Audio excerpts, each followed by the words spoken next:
हाँ, तो विद्यार्थियों, पिछले लेक्चर में अपन ने समामेलन से पूर्व का लाभ क्या होता है उसके बारे में विस्तार से जानकारी प्राप्त की। उसके बाद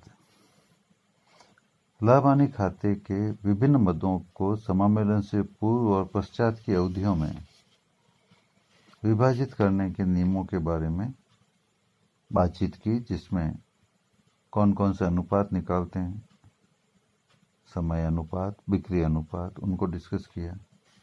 फिर आय और व्यय के मदों को किन किन अनुपातों में बांटा जाता है उनको डिस्कस किया।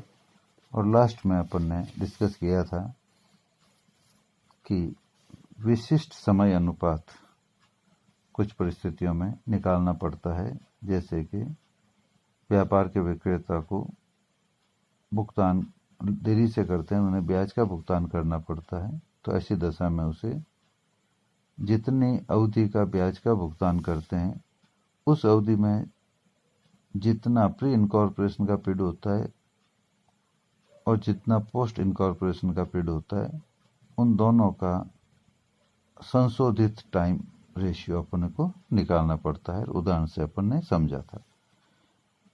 एक उदाहरण और ले लेता हूं मैं कि मान लो क्रय प्रतिफल 1,00,000 रुपए का है और उसका भुगतान आपने व्यापार 1 जनवरी को खरीदा है और इसका भुगतान 1 जुलाई को किया है क्रय प्रतिफल का, और 12% उस पर ब्याज सहित भुगतान किया है। तो ऐसी दशा में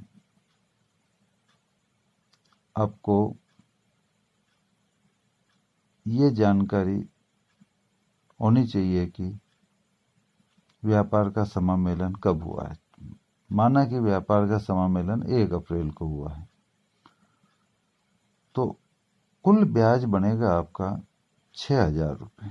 इंटरेस्ट टू वेंडर बनेगा 6,000, क्योंकि 1,00,000 इंटू 12/100 इंटू 6/12 6,000 बनेगा।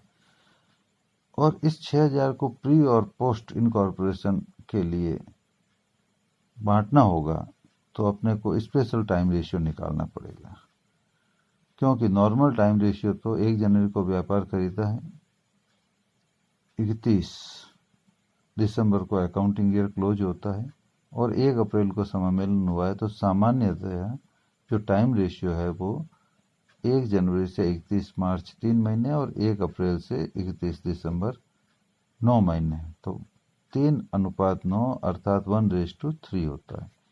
परंतु इस मद को, इंटरेस्ट टू वेंडर की मद को बांटने के लिए स्पेशल टाइम रेशियो निकालना पड़ेगा, क्योंकि यहाँ भुगतान हुआ है 1 जुलाई को, तो 6 महीने का ही भुगतान हुआ है। और वो 6 महीनों में 3 महीने तो है प्री के, 1 जनवरी से 31 मार्च तक, और 3 महीने ही है पोस्ट के, 1 अप्रैल से 30 जून तक। तो इसलिए जो 6,000 रुपये हैं उसको 1:1 के टाइम रेशियो में बांटा जाएगा। अब इस संबंध में कुछ महत्वपूर्ण बातें ध्यान रखने की है, जो कि विभिन्न विद्वानों ने जो अलग अलग अपनी राय रखी है,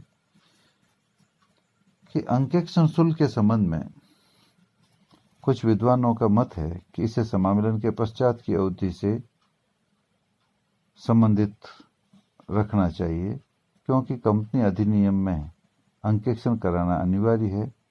जबकि अपन ने कोई व्यापार खरीदा है फर्म से, तो उसके लिए तो ऐसा जरूरी नहीं है, वो केवल विशेष परिस्थितियों में ही उसके अनिवार्य होता है ऑडिट। और अंकेक्षक की नियुक्ति और उसे भुगतान कभी हो, परंतु वो समामेलन से पूर्व की अवधि के लेखों की भी जांच करता है।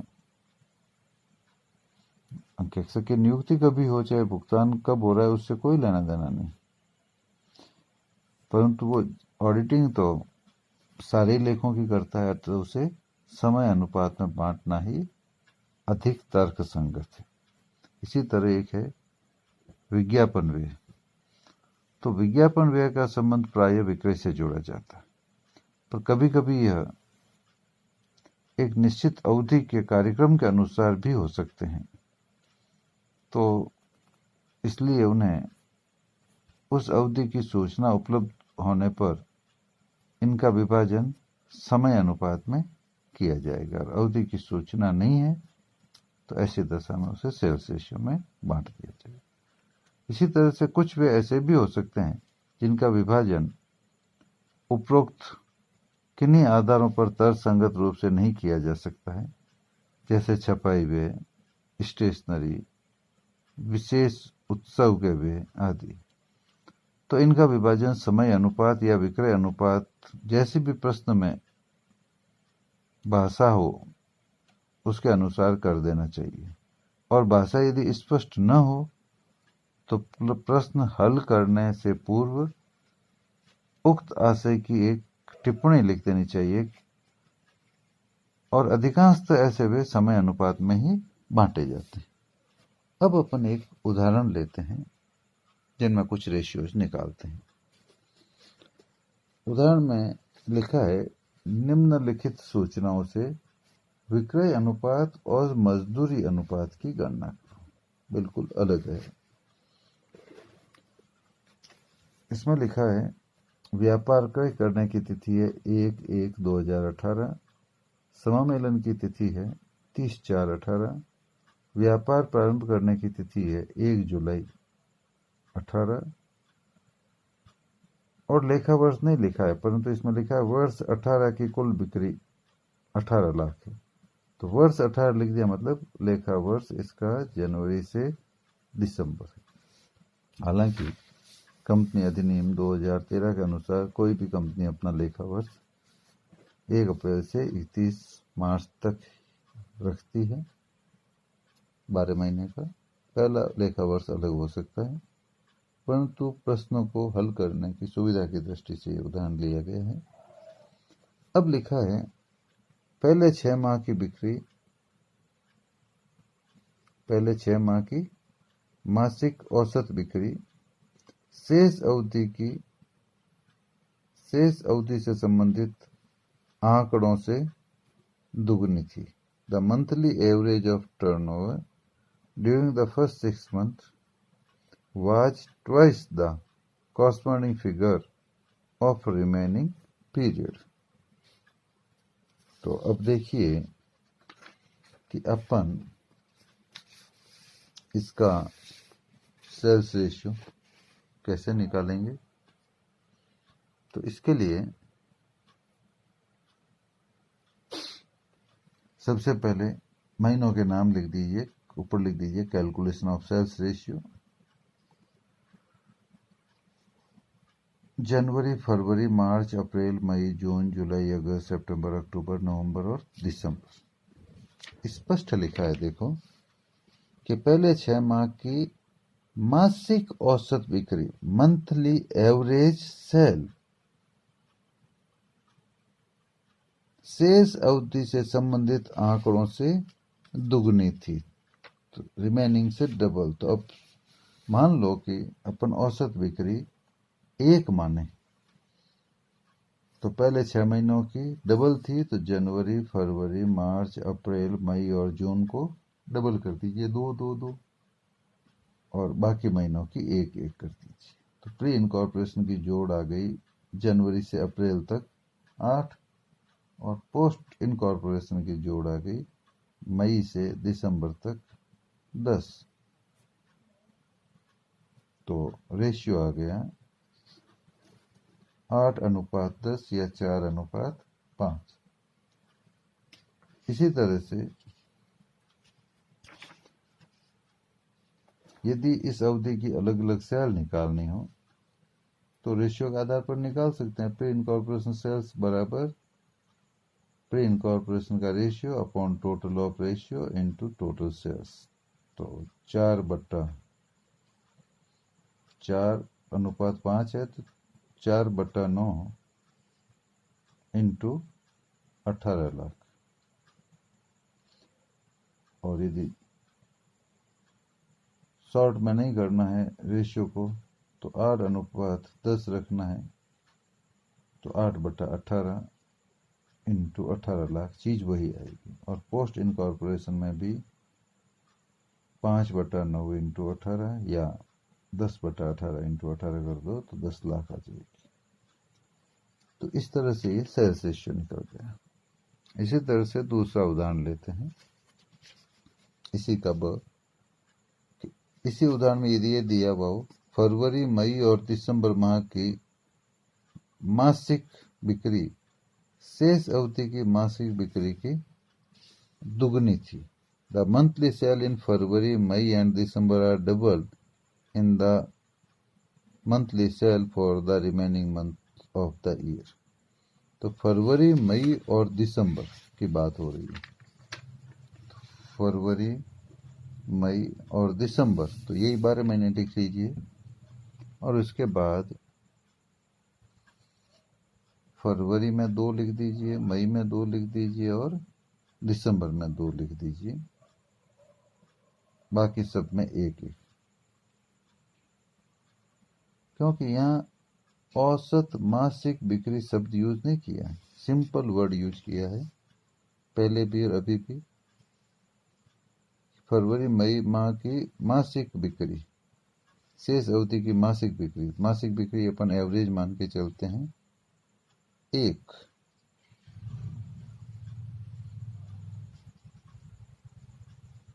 और ऊपर वाले में यही कहा, पहले 6 माह की मासिक औसत बिक्री जो है शेष अवधि से संबंधित आंकड़ों की दुगनी।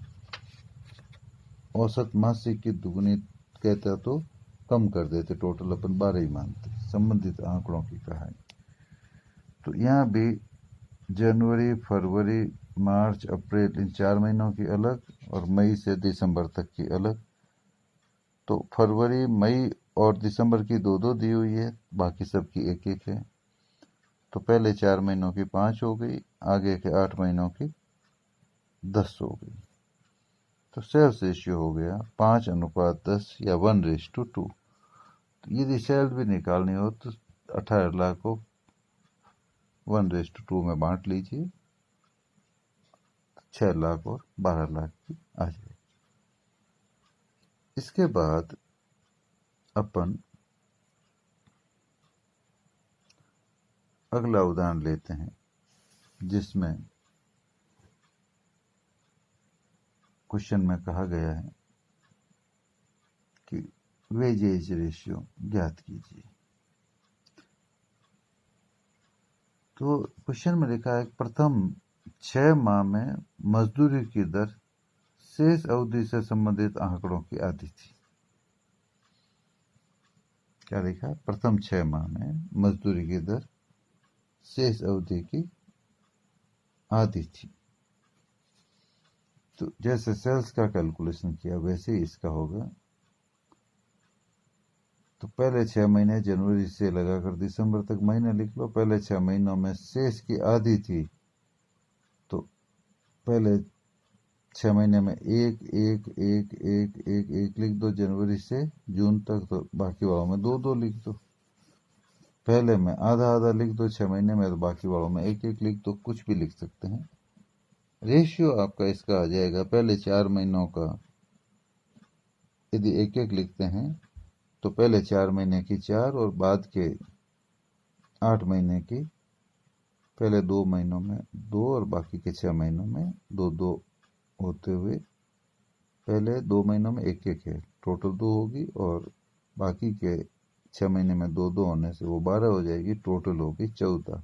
तो रेशियो बन गया 2:7 या 4:14 का मतलब 2:7। इसी तरह से अगला क्वेश्चन है, प्रथम 6 माह कार्य करने वाले मजदूरों की संख्या शेष अवधि से संबंधित आंकड़ों से दुगनी थी। प्रथम 6 माह में मजदूरी की दर शेष अवधि से संबंधित आंकड़ों से आधी थी। डबल काम कर दिया, मजदूरों की संख्या का भी रेशियो दे दिया और उसके बाद उनकी मजदूरी की दर का भी रेशियो दे दिया। बहुत इंपॉर्टेंट है। तो वही लिख लीजिए आप। तो कैलकुलेशन ऑफ वेजेज रेशियो, फिर मंथ जनवरी से दिसंबर, नंबर ऑफ वर्कर्स लिख दीजिए। इनमें लिखा है प्रथम 6 माह में कार्य करने वाले मजदूरी की संख्या शेष अवधि से संबंधित आंकड़ों की दुगनी थी। तो पहले 6 महीने में 2 2 2 2 2 2 लिख दीजिए और जुलाई से दिसंबर तक 1 1 1 1 लिख दीजिए। उसके बाद वेजेज रेट लिखा है, प्रथम 6 महीनों में मजदूरी की दर शेष अवधि से संबंधित आंकड़ों से आधी थी। तो पहले 6 महीनों में आधी कर दीजिए, तो जनवरी से लगाकर जून तक 1 1 लिख दो दर, और जुलाई से दिसंबर तक 2 2 लिख दो। अब इनका आपस में गुणा करना पड़ेगा, वर्कर्स और वेजेज रेट का। जब गुणा करेंगे तो गुणनफल जनवरी का 2, फरवरी का 2, मार्च का 2 और अप्रैल का 2, टोटल आ गया 8। इसी तरह से मई का 2, जून का 2, जुलाई का 2, अगस्त का 2, सितंबर का 2, अक्टूबर का 2, नवंबर का 2 और दिसंबर का 2, तो ये आ गए 16। तो 8:16 मीन्स 1:2 आ गया ये वेजेज रेशियो। मतलब इसमें 2 तरह की सूचनाओं को शामिल करते हुए रेशियो निकाला गया। इसी तरह से एक और उदाहरण लेते हैं कि मजदूरों की संख्या और मजदूरी की दर दोनों ही प्रथम 4 माह में शेष अवधि से संबंधित आंकड़ों से आधी थी। आनंद है दोनों चीजें। तो देखो वापस वही लिख लीजिए, calculation of wages ratio. Number of workers प्रथम 4 महीनों का ही दिया है, तो लफड़ा ही नहीं है। जनवरी, फरवरी, मार्च, अप्रैल में 1 1, मई से दिसंबर तक 2 2, और वेजेज रेट का भी यही लिखा है, तो जनवरी से अप्रैल तक 1 1 और मई से दिसंबर तक 2 2। तो गुणा कर लीजिए। तो पहले 4 महीनों का जो है गुणनफल हर महीने का 1 1 ही आएगा, तो 4, और बाकी के 8 महीनों का हर एक का ही 4 4 आएगा, तो 32 आ गया। तो रेशियो बन गया 1:8। तो ये आपके सेल्स रेशियो और वेजेज रेशियो आपने कैलकुलेट कर लिया। अब अगला क्वेश्चन करते हैं। एक उदाहरण लेते हैं। लिखा है मोती लिमिटेड की स्थापना राखी लिमिटेड का चालू व्यापार 1 अप्रैल 2018 से खरीदने के लिए हुई। कंपनी का समामेलन 1 जुलाई 2018 को हुआ। उसे व्यापार क्रय करने का प्रमाण पत्र 1 अगस्त 2018 को प्राप्त हुआ। 1 अप्रैल से 30 जून तक का विक्रय 3 लाख रुपए था, और 1 मई से 31 मार्च तक का विक्रय 12,80,000 रुपए था। 1 जुलाई से विक्रय माल की इकाई लागतों में इससे पूर्व की अवधि की तुलना में 10% की कमी हुई। वर्ष 18-19 की विक्रय माल की लागत 12,72,000 रुपये लगी। समामेलन से पूर्व और पश्चात का लाभ ज्ञात कीजिए। बहुत अच्छा सवाल है, छोटा भी है और टैलेंटेड भी। इसको हल करने के लिए सबसे पहले आपको ये पता लगाना पड़ेगा कि प्री इनकॉर्पोरेशन पीरियड की कॉस्ट ऑफ गुड्स सोल्ड और पोस्ट इनकॉर्पोरेशन पीरियड की कॉस्ट ऑफ गुड्स सोल्ड में क्या अंतर है। तो इसमें लिखा है कि 1 जुलाई से, मतलब इनकॉर्पोरेशन कब हुआ है, 1 जुलाई को। तो 1 जुलाई से बिक्री की माल की इकाई लागतों में इससे पूर्व की अवधि की तुलना में 10% की कमी आई है। तो मान के चलो समामेलन से पहले विक्रय माल की लागत थी 100, तो समामेलन के पश्चात विक्रय माल की लागत हो जाएगी 100 माइनस 10 बराबर 90। अब देखिए आपको साफ कहा गया है कि 1 अप्रैल से 30 जून तक की बिक्री है 3 लाख, और आगे 1 मई से 31 मार्च तक की बिक्री है 12,80,000।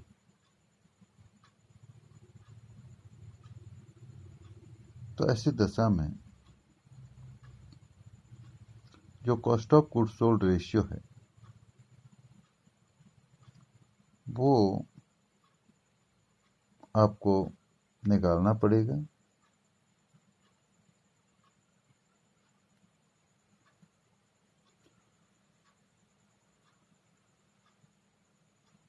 और cost of goods sold ratio निकालने के पहले अपने को सेल्स रेशियो निकालना पड़ेगा। जैसा कि आप जानते हैं, सूचना दी हुई है कि 1 अप्रैल से 30 जून तक प्री की अवधि है, तो उसका सेल्स है 3 लाख और अनुपात पोस्ट का सेल्स आपको निकालना है। तो वो सेल आपको दिया हुआ है 1 मई से 31 मार्च तक का 12,80,000। तो 12,80,000 में से आपको मई और जून का सेल निकालना पड़ेगा, क्योंकि मई जून का इसमें शामिल कर लिया गया। तो हम जानते हैं कि 1 अप्रैल से 30 जून तक 3 महीने की बिक्री है 3 लाख। तो मई और जून की 2 महीने की जो 12,80 में शामिल है वो होगी 2 लाख। तो 12,80,000 में से 2 लाख घटा लेंगे तो पोस्ट इनकॉर्पोरेशन की बिक्री आ जाएगी 10,80,000। तो 3 लाख अनुपात 10,80,000 बराबर 30:108, जिसको और सिंप्लीफाई करें तो 15:54 हो गया। ये आ गया सेल्स रेशियो। चूंकि अपने को सेल्स दी हुई है और कॉस्ट ऑफ गुड्स सोल्ड की सूचना दी हुई है, तो सेल्स में से कॉस्ट ऑफ गुड्स सोल्ड घटा लो तो जीपी ज्ञात हो जाता है और आपको जीपी पूछा गया है। तो अब सबसे पहले अपन cost of goods sold ratio निकालेंगे।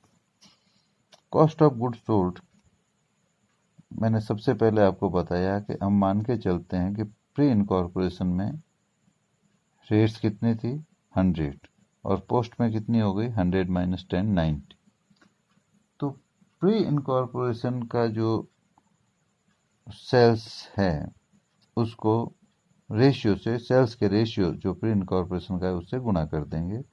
तो cost of good sale ratio बराबर प्री इनकॉर्पोरेशन का सेल इंटू सेल्स का रेशियो अनुपात पोस्ट इनकॉर्पोरेशन का सेल्स का ratio into cost of goods sold जो है वो। तो cost of goods sold ratio बराबर प्री में तो प्री इनकॉर्पोरेशन का cost of goods sold into sales ratio, तो 100 इंटू 15 ये रेशियो है। प्री का सेल्स रेशियो 15 और प्री की कॉस्ट ऑफ गुड्स सोल्ड है 100, तो इन दोनों को गुणा कर दिया। रेश टू पोस्ट की कॉस्ट ऑफ गुड्स सोल्ड है 90 और उसका रेशियो है 54, तो 90 इंटू 54। तो प्रोडक्ट आ गया 1500 अनुपात 4,860। तो ये रेशियो बन गया 150 अनुपात 486। अब ग्रॉस प्रॉफिट निकालना है। तो ग्रॉस प्रॉफिट बराबर sales minus cost of goods sold. तो प्री इनकॉर्पोरेशन का जीपी बराबर प्री इनकॉर्पोरेशन की सेल्स माइनस प्री इनकॉर्पोरेशन का कॉस्ट ऑफ गुड्स सोल्ड। तो प्री इनकॉर्पोरेशन की सेल्स है 3 लाख माइनस प्री इनकॉर्पोरेशन का कॉस्ट ऑफ गुड्स सोल्ड निकलेगा। Total cost of goods sold आपके दी हुई है क्वेश्चन में 12,72,000। उसको डिवाइड करो cost of goods sold ratio की टोटल से, जो हो रही है 150 प्लस 486, तो 636। तो 12,72,000 डिवाइडेड बाई 636 इंटू प्री का रेशियो है 150। ये करोगे तो नेट रिजल्ट आ जाएगा 3 लाख। तो 3 lakh sales minus 3 lakh cost of goods sold बराबर जीपी आ गया नील। इसी तरह से पोस्ट इनकॉर्पोरेशन की सेल अपने पास है 10,80,000 माइनस पोस्ट इनकॉर्पोरेशन का कॉस्ट ऑफ गुड्स सोल्ड आएगा 12,72,000 डिवाइडेड बाई 636 इंटू 486 तो 9,72,000। तो जीपी हो गया 1,08,000। ये आपका क्वेश्चन सॉल्व हो गया। इसके बाद अपन नेक्स्ट क्वेश्चन डिस्कस करेंगे।